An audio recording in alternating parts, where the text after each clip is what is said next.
پوری زندگی کی کمائی کا ہم نے خیانت کر کے کھوٹے سکے ڈال کر اس ہمیانی کو سی دیا ہے. کسی کو پتہ نہیں چلا تھا کہ ہم نے سیا ہے، ہم نے کیا ہے. بس آج اقرار کرتے ہیں ہم نے کیا ہے. قاضی شہر کے سامنے، سب کے سامنے قاضی شہر کو اقرار کرنا پڑا. بادشاہ نے کہا چلے جاؤ، اتنی خبیث حرکت کرنے والا قاضی نہیں ہو سکتا، ہمارے دربار سے نکل جاؤ. قاضی شہر کو نکال دیا گیا. ابو نور فرماتے ہیں قاضی شہر گر گیا، جیسے ہی باہر نکلا لوگ اس پر تھوکنے لگے. لوگ جس کے لیے سلامیاں کرتے تھے، جس کے لیے سلیوٹ کرتے تھے، وہ سارے کے سارے اس پر تھوکنے لگے اور کہنے لگے اتنا بڑا خائن ہمارا قاضی تھا. شہر کا قاضی اتنا بڑا خائن تھا، غریب کا لوہی چوستا ہے، غریب کا خون چوستا ہے، غریب کے گلے دباتا ہے، غریب کی کمائی کھا جاتا ہے. سب نے یہ تانے سنائے. گر گیا تو بچے کہنے لگے ابا ہم باہر کیسے نکلیں گے، ہم بازاروں میں کیسے جائیں گے، لوگ ہمیں تانا دیں گے. جن کے خاطر، جس اولاد کے خاطر خیانت کی، وہ اولاد کہتے ابا تم نے وہ حرکت کی ہے، ہم کسی کو منہ دکھانے کے قابل نہیں رہے، لوگ ہمیں کہیں گے خائن کے بیٹے ہیں. بیوی کہنے لگی ارے اتنا بڑا خائن شوہر ہے، ارے تمہیں اتنا بڑا قاضی بنایا گیا، لوگوں نے آپ پر اعتماد کیا، بھروسہ کیا، آپ نے خیانت کی، لوگ ہمیں کیا کہیں گے. بیوی نے بھی تانے سنائے. رات ہوئی، رات کو قاضی الگ کمرے میں، سب سے الگ کمرے میں سو گئے. نہ کھایا نہ پیا، کروٹیں بدلتا ہے. ٹینشن چیز ہی ایسی ہوتی ہے، ذلتیں ہوتی ہی ایسی ہے، رسوائیاں ہوتی ہی ایسی ہے، نیند نہیں آتی ہے. اور اسی فکر میں رات کو اٹیک آ گیا، دل کا دورہ پڑا اور اس کو چیخنے بھی نہ دیا، آواز بھی نہ نکلنے دی اور ایسا خفیہ اٹیک آیا، ایسا خفیہ دل کا دورہ پڑا کہ وہی انتقال کر دیا. جب صبح میں دروازہ کھولا گیا، جب دروازہ کھول کر دیکھا تو قاضی شہر مر گیا ہے. اب نور فرماتے ہیں ارے قاضی نے خیانت کی تو خیانت کرنے پر جن کے لیے خیانت کی تھی وہ تو زندہ رہ گئے اور خیانت کرنے والا مر گیا. پھر اب نور فرماتے ہیں اولادو اللہ کی عبادت میں خیانت کرو گے، وہاں تو محمود، یہاں تو محمود غزنوی کا دربار تھا، وہاں رب جلیل کا دربار ہوگا. اللہ کے حکموں سے آنکھ بچھو لیا کرو گے، اللہ کے حکموں سے کھیل کھیلو گے. ارے ان پیسوں اور دنیا کے لیے جو دوسروں کے لیے چھوڑ کر جانے والے ہو، اپنا حکم چھوڑ کر پیسے نہیں نکلتے جیب میں سے، ارے تجوریوں میں سے پیسے نہیں نکلتے. ارے اتنا مہنگا جانور لے کون؟ یہ تو لٹنے بیٹھے ہیں. اتنا جو مہنگا جانور لے کون؟ یہ جملے کہہ کر دوسرے صوبے میں 10,000 کی ملتی ہے، نہ نہیں کہتے ملتی ہے، ملتی ہے. ارے جس شہر کا کھاتے ہو اسی کا گاؤ نا. ارے جس باپ کی تھالی میں کھاتے ہو کیوں نہیں کہتے ہمارے باپ کے گھر پر اچھا کھانا نہیں ملتا، دوسرے کے گھر پر اچھا ملتا ہے؟ کیوں دوسرے کے گھر پر کھانے نہیں جاتے ہو؟ کیوں نہیں بلاتے تمہیں اپنے گھر پر کھانے کے لیے؟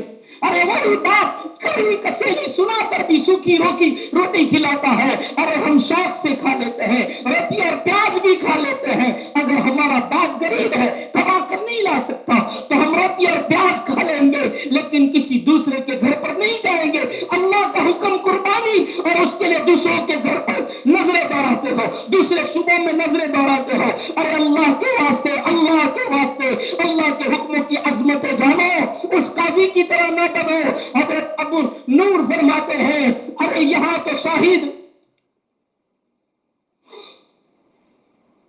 یہ ایک احمد رفو گھر تھا، وہاں کے شاہد تو تمہارے ہاتھ پاؤں ہوں گے، ارے وہ گواہی دیں گے. شاہد کی احمد کی گواہی تو رد بھی ہو سکتی ہے، لیکن تمہارے ہاتھ پاؤں کی، تمہارے بدن کے اعضاء کی گواہیاں تو رد بھی نہیں ہوگی. اس لیے اللہ کے لیے اللہ کے حکموں کی عظمت پیدا کرو. اتنا مبارک دین، اتنی مبارک عبادت، ارے جس کی ادائیں اللہ نے پسند فرمائی، تین کو لگایا، بڑھاپے میں لگایا. ابراہیم 100 سال پار کر گئے ہیں، ہاجرہ بھی بڑھاپے میں ہے، اسماعیل ننھا سا چھوٹا بچہ ہے. ارے جس کی داستان صرف میری ذہنوں میں گھومتی ہے، میری زبان پر چلتی ہے، لیکن میں نے وہ کردار پیدا نہ کیا جو ابراہیم و اسماعیل و ہاجرہ نے کیا ہے. کہ کیسا کردار ادا کیا کہ جس کردار پر رب نے پروانہ دے دیا اور قیامت ساری انسانیت کو کہا جب 90 ذی الحجہ کی فجر ہو جائے، 90 ذی الحجہ کی فجر کی سلام پھیرو، ارے مردو تم مسجد میں درمیانی آواز سے، اور پھر تم اپنے گھروں میں مصلی پر سلام پھیر کر تمہیں بھی آہستہ کے ساتھ تکبیر تشریف پڑھنا ہے۔ ابراہیم نے کہا تھا اللہ اکبر اللہ اکبر، اسماعیل نے کہا تھا لا الہ الا اللہ واللہ اکبر، جبرائیل نے کہا تھا اللہ اکبر وللہ الحمد۔ اللہ نے قربانی کا ترانہ بنا دیا، فرمایا رہتی دنیا تک کے لیے ابراہیم تو نے مینا کی وادیوں میں بولا ہے، کوئی نہیں تھا، کوئی نہیں تھا، تیری قربانی کے وقت تو کوئی نہیں آیا تھا، ارے ہم تو قربانیاں کھلن کھلا کرتے ہو، ارے ایسا کیوں کرتے ہو؟ اسماعیل اور ابراہیم کو وادی میں بھیجا، اگر اللہ چاہتا تو یہ نہیں کہتا حضا کے سامنے کر، وہی کھلے میں کر، لیکن کیوں پہاڑوں کے ورے لے گیا، کیوں مینا کی گھاٹیوں کے ورے لے گیا؟ تاکہ لوگوں کے اندر قربانی کی عظمت پیدا ہو، قربانی کے جانور کو ایسے ویسے راستوں پر ذبح نہ کیا کرو۔ کہ کل سنیچر کی فجر سے لے کر بدھ کی عصر تک یہ ترانہ گانا ہے، یہ ترانہ بولنا ہے، سلام بولو اللہ اکبر لا الہ الا اللہ واللہ اکبر اللہ اکبر وللہ الحمد، یہ پڑھنا ہے۔ گھر سے نکلے ہو عید الاضحیٰ کی نماز پڑھنے کے لیے تو راستے میں گھر سے نکلے ہو، پڑھتے پڑھتے آؤ، اور ذرا آواز میں درمیانی آواز سے۔ عید الفطر میں بالکل آہستہ ہے، یہاں عید الاضحیٰ میں گھر سے نکلے ہو، ایک راستے سے آؤ دوسرے راستے سے گھر جاؤ اور پڑھتے پڑھتے آؤ۔ ارے وہ اس کی سنت ہمیں معلوم ہے، خوشبو لگانا، نہا کر آنا، اچھے کپڑے پہن کر آنا، اور عیدگاہ میں آ کر عید کی نماز کو پڑھنا اور پھر خطبے سننا، یہ ساری چیزیں کرنا ہے اور اس کے بعد قربانی کرنا ہے۔ تو آئندہ کل فجر سے لے کر بدھ کی عصر تک تکبیر تشریف پڑھنا ہے، اور نمازوں کے وقت بھی لکھے گئے ہیں کہ کب وہ کہاں کون سی مسجد میں کتنے بجے بیان ہوگا، کتنے بجے یہ نماز ہوگی عید کی۔ تو عید کی نماز کو نماز کی حیثیت سے پڑھیں، صرف قربانی کی جلدی میں چلو جلدی جہاں ہوتی ہے وہاں چلے جاؤ، جلدی جلدی پڑھ لو، نہیں نہیں، یہ قربانی اللہ سے مانگ کر پھر جاؤ نا، اللہ سے مدد مانگ کر جاؤ، اللہ حالات سے بچائیں، اللہ فتنوں سے بچائیں، اللہ ہر اعتبار سے حفاظت فرمائے اور قربانی اچھی طریقے سے ہو جائے، اور پھر قربانی کی عظمتوں کے ساتھ کریں۔ یہ اللہ کا حکم ہے، صرف گوشت کھانا مقصود نہیں ہے مسلمانوں، اللہ کا حکم ہے، حکم سمجھ کر کریں تو انشاءاللہ ہماری اداؤں پر لوگ ایمان لائیں گے۔ وقت نہیں ہے، 1 منٹ ہے۔ امام محمد رحمت اللہ علیہ امام ابو حنیفہ کے بہترین شاگرد ہیں، بہت حسین تھے، فرمایا بغداد آئے تو بغداد جاتے ہوئے بیچ میں یہود و نصارہ کی بستیاں آتی تھی، اور بغداد میں بھی یہود و نصارہ رہتے تھے، کرسچن لوگ رہتے تھے، تو امام محمد نے اپنے ساتھ 30 شاگردوں کو لیا اور کہا ہم یہود و نصارہ کے پاس سے گزریں گے، اس لیے ہماری حالت بھی اچھی ہونی چاہیے، فرمایا گھوڑے منگاؤ، اور 30 گھوڑے عربی النسل گھوڑے امام محمد نے منگوائے۔ 30 شاگردوں کو کہا جبے پہنو، سفید جبے پہنو، اپنے امام میں بھی سفید پہنو، اور سفید امام اونچے رکھو، اور اونچے امام پہن کر سب سے آگے امام محمد کی گھوڑی ہے، اور فرمایا بڑی عربی النسل گھوڑی ہے، سفید رنگ کی گھوڑی ہے، امام محمد آگے چل رہے ہیں، شاگردوں کی 30 شاگردوں کی جماعت پیچھے چل رہی ہے۔ بغداد میں جب داخل ہوئے تو پہلے زمانے میں عورتوں کا حال یہ تھا، اپنے برآمدوں میں اپنی کھڑکیوں سے اپنے دروازوں پر آنے والے مہمانوں کو دیکھا کرتی تھی۔ امام محمد کی حالت کو دیکھا کہ یہ ان کے پیچھے 30 شاگرد ہیں، بغداد کے مسلمان امام محمد کے آنے پر آواز کرنے لگے اور صدائیں لگانے لگے، اور ان کی زبانوں سے نکلنے لگا امام محمد آ گئے، امام محمد آ گئے۔ یہ سب سن کر ایک عورت نے، سارے بغداد میں یہود و نصارہ سمجھے امام محمد سے مراد محمد الرسول اللہ ہے، تو سارے کہنے امام محمد آئے ہیں، سارے استقبال کر رہے ہیں، تو ایک عورت نے جذبے میں آ کر کلمہ پڑھ لیا، اس کو سن کر دیکھا دیکھی دوسری نے کلمہ پڑھا، یہاں تک کہ یہود و نصارہ کی ساری عورتوں نے کلمے پڑھ لیے۔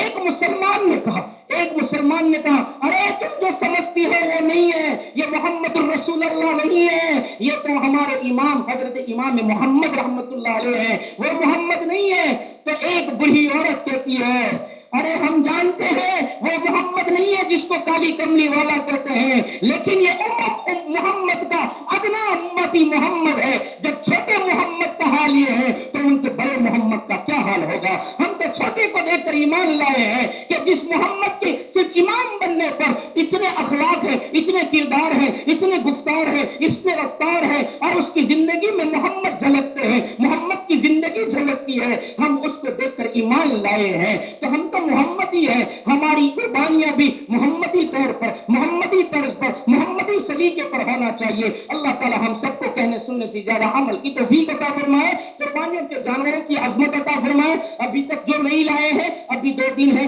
اللہ کے واسطے واجب ہو گیا ہے تو قربانی کرو۔ ایسا نہ کہو کہ مول صاحب کا کام تو بولتے رہنے کا ہے، میں نہیں بولتا، قرآن کہتا ہے، نبی فرماتے ہیں، نبی کریم شاسن کے فرمان کی عظمتوں میں قربانیاں کرتے سیکھو، اپنے گھروں پر کرو، اپنے محلوں میں کرو، اپنی بستیوں میں کرو۔ اللہ ہم سب کو کہنے سننے سے زیادہ عمل کی توفیق عطا فرمائے۔ وآخر دعوانا الحمدللہ رب العالمین۔ سنت بات فارغ ہو جائیں۔